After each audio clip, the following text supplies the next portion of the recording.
တိတ်တခိုးချစ်ရသူအန်လျန့်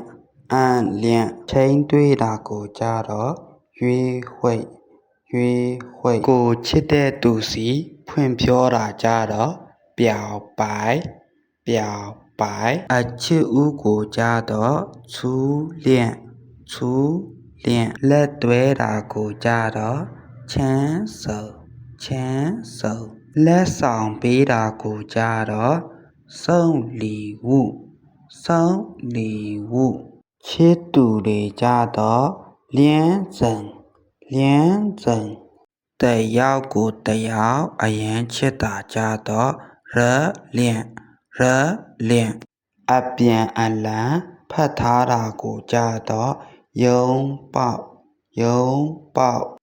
နှကမ်းချင်းနမ်းတာကိုကြတော့ချင်းဝမ်လက်ထပ်ခွင့်တောင်းတာကိုကြတော့ချုပ်ခွန်းစပင်ဖြူသွားကြိုးတီအထိဆက်ချစ်သွားမယ်ကိုကြတော့ဘိုက်ထုပ်ရှေးလောင်